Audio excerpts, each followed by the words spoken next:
Hey, what's up, everybody? Jeremy Donson here with thedrumprofessor.com. Today we're going to be doing Cowboys From Hell by Pantera. We're going to start at where the guitar comes into the song at the beginning, show you the beat and the really awesome fill that he does there. It's going to be a lot of fun. So let me break everything down for you.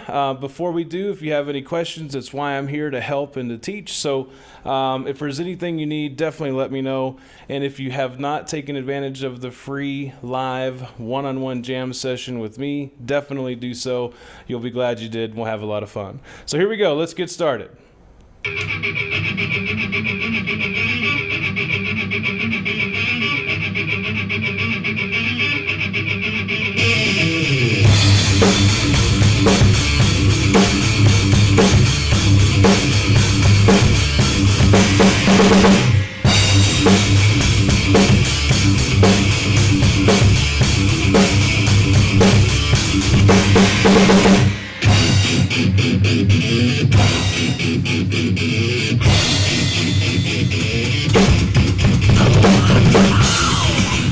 Okay, so taking it after the guitar goes da-da-da-dum, where the drums come in, you're going to crash with the bass, and then you're going to go to a heavy hi-hat the entire time here that you're playing it. And heavy just means rattling against each other. So it's not closed, it's not open all the way, it's rattling against each other.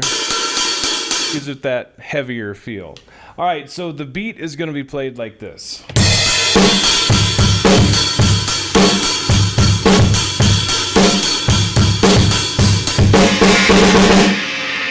Now, to do this beat, let's break it down real quick. That one bass that's independent, in other words, by itself, that one can be tricky unless you're already used to independent skills. Then it'll be much, much easier for you to do that. So once you crash, you're going to go crash and snare and, right? So, and then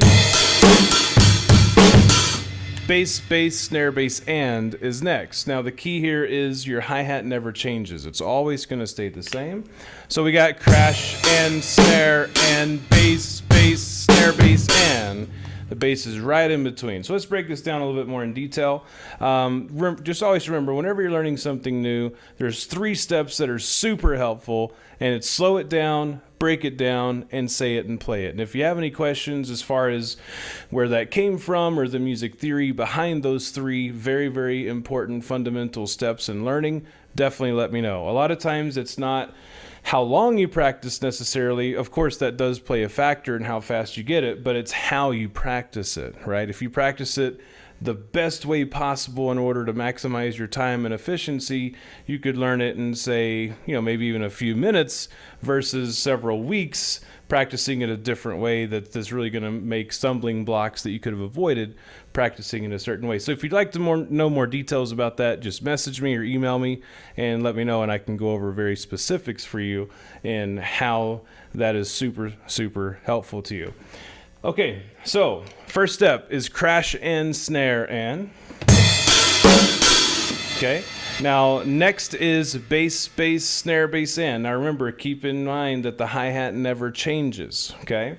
So crash and snare and bass, bass, snare, bass, and. So let's go over that second part there. So once you do the bass, bass, the important thing to remember in bass independence, in other words, by itself in between stuff, is the prep stroke. Prep, short for preparation. You're preparing to kick the bass drum. So you need to make sure that you raise your beater at a certain point in order to have time to kick the bass. So for example, bass, bass, snare. Now when I hit that snare drum, I'm just going to play with the hi-hats closed here for a sec. When I hit that snare drum,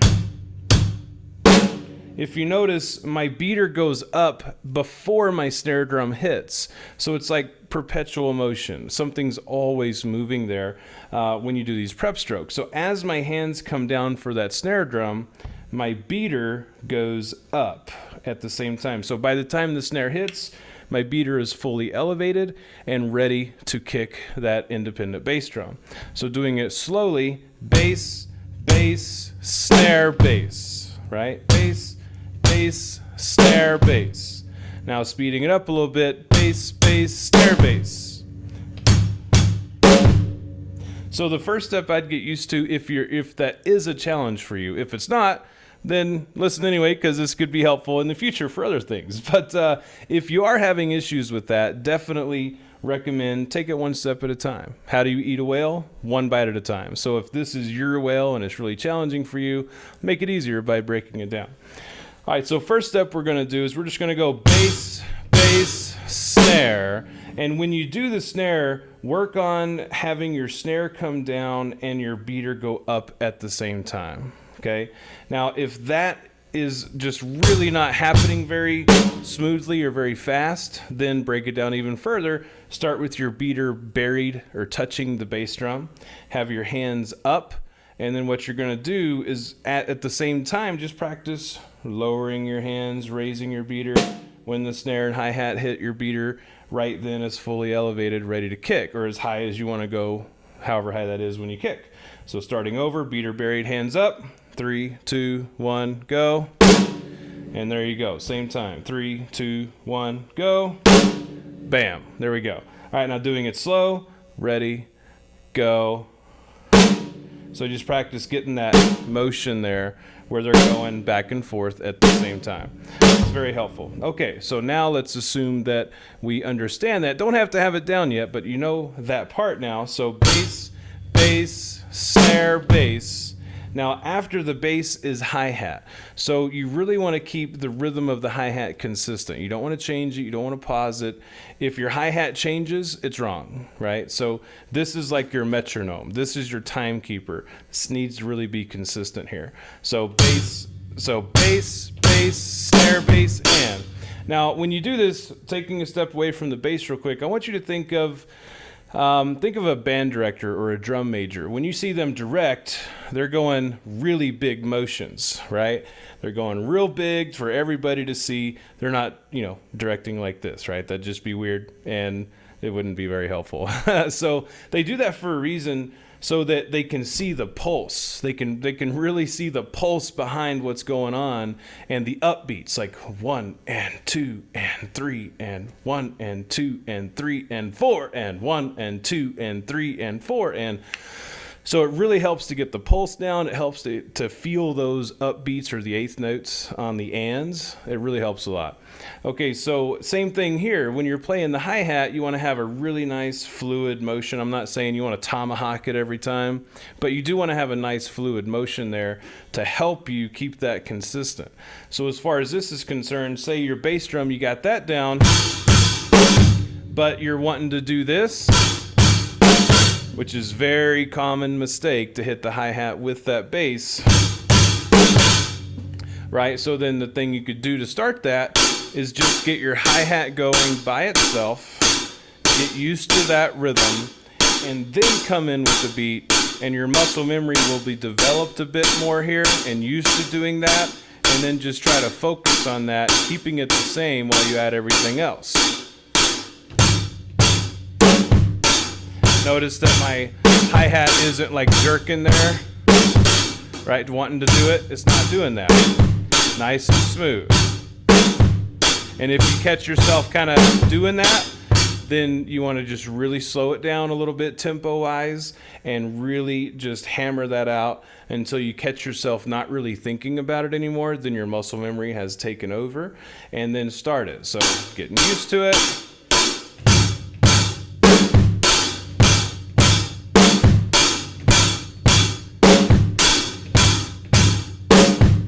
There you go.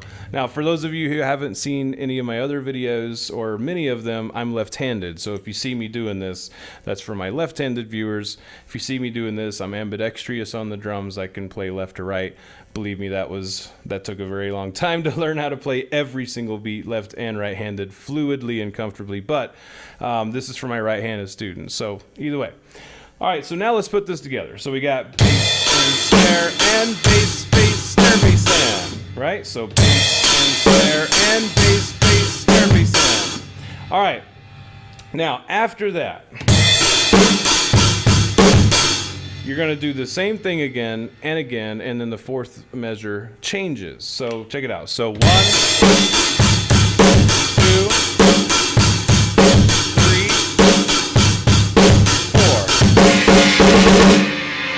On that, on the fourth time, you're gonna go bass, see. So let me just do the 3 first, and then we'll do 4. So 1, 2, 3, 4. That's how fourth measure starts. So fourth measure is going to start bass and bass snare, snare. And on the snare, you're going to do crashes with both of those snares. So instead of going bass and bass snare, snare, just replace the snare, replace the hi-hat rather with a crash cymbal. I'm using a China, like how it sounds on that section, but you can use whatever you have. If you don't have a China, use whatever. All right, so bass and bass snare, snare, like so. Bass and bass. And then it matches. The cool thing about the speed is it matches the rhythm of everything else going on, right? Dun dun dun dun dun dun dun dun. Same thing on the snare. Dun, dun, dun. It matches that. So it's, and then you crash and you do it all again. All right. Now, if you want a little bit added difficulty here, we could do a double kick there.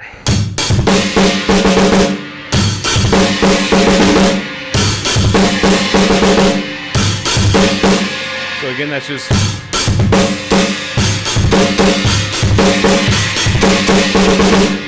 All right, but this song has enough challenges as is, but just throwing that in there, it sounds pretty cool if you do that.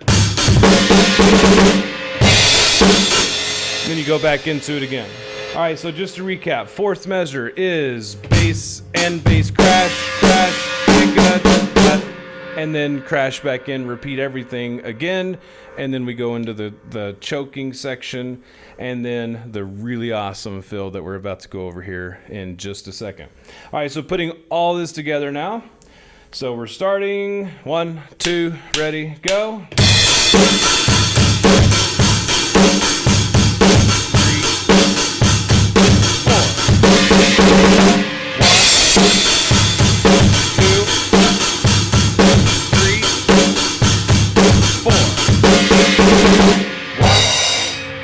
4, 3, 4, 2, 3, 4.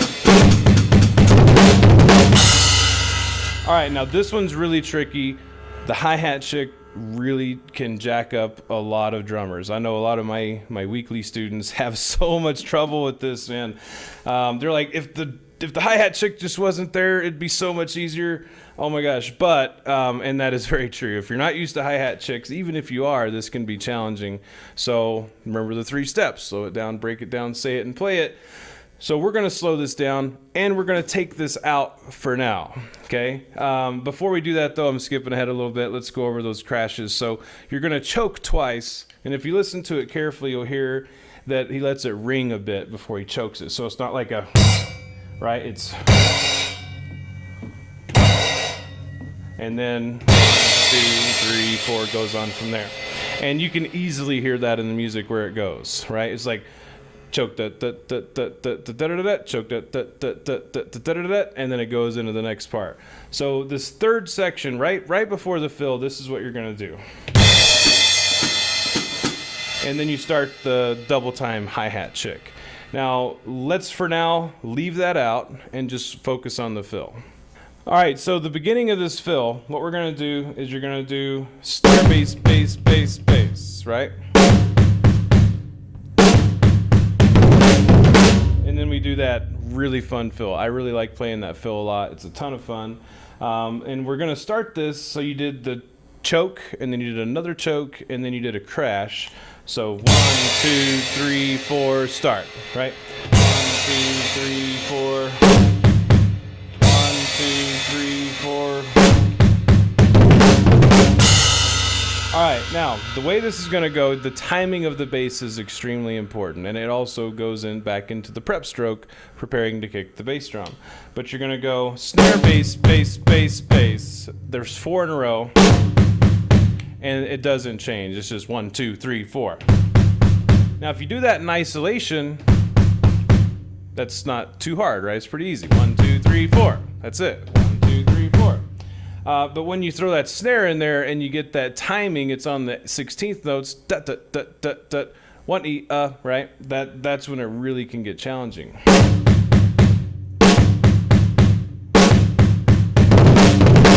Now, After you do that, so you're going to do snare, bass, bass, bass, bass. Right after that last bass drum, you're going to do digga-da-dut, digga-da-dut. And the way you do that is simply mid-high floor snare, mid-high floor snare. So putting that together, it's 1, 2, 3, 4. Sounds really cool. I love this fill. Okay, so let's do it again. So 1, 2, 3, 4. All right, so now we have an understanding of the fill itself. And one more thing, there's a pause at the end of that fill too. So it's digga-da-dut, digga-da-dut. So it's like triplet and, and then crash. So digga-da-dut, digga-da-dut, crash. Triplet and, crash. Like that. Okay, so now adding this chick in, guys. This should be the last thing that you add. It's not easy, but it's definitely doable. Okay, so once you do the 2 chokes and you do this last section, 1, 2, 3, 4. On 4, and for those of you who don't know how to count, that's okay. Just count how many times you do it, and I'll go over that. So you're gonna go crash, 2, 3, 4, and then you get into the 1E section of the snare and bass. Da da da da da. Okay, so 1, 2, 3, 4, and start. And the hi-hat chick and the snare drum hit at the same time. Okay, they're going to hit at the same time, and that's helpful as far as getting into it for sure. And then when it's the hi-hat chick versus the bass, that's especially when it can really get kind of iffy there. But so putting it together, you're slower. You're going to go 1, 2, 3, 4, and right. So it's.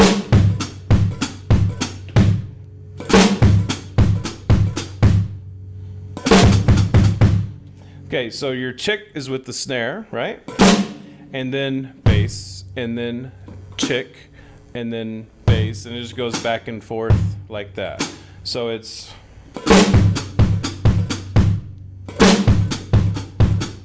That's it. So doing that by itself is a really good idea, or even doing this by itself.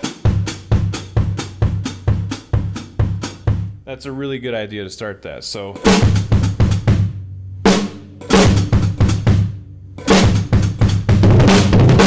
on that 4th bass, there's no more chick after that. It's just digga-da-dut after that. Okay, so recapping this, doing it slowly, this is how you add the chick.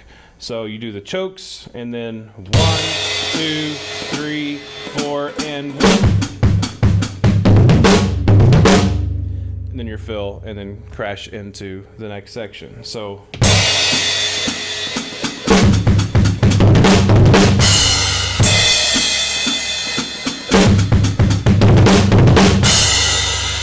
And then there we have it. All right, so guys, I hope this really helped you. If you need any more help with that, again, that's why I'm here, guys, to help out. I love to teach, and I love to jam with people and explain songs and beats and break it down. So definitely don't hesitate if you need any help there. Just to reiterate how important it is to follow those 3 steps of learning. Slow it down, break it down, say it, and play it. If that hi-hat chick or that independent bass drum is an issue, these are things, especially the independent bass drum by itself, that are going to be in a ton of songs other than this one, not just this one, ton of stuff. So it's really crucial to get really comfortable with that so that later on and stuff, you don't really have any issues. And if you already got it, rock on, man. That's awesome. But just to reiterate again, it's 1, 2, 3, 4, and snare, bass, bass, bass, bass, right? And what I would probably say do is count, just keep track of your basses, right? So 4 basses there.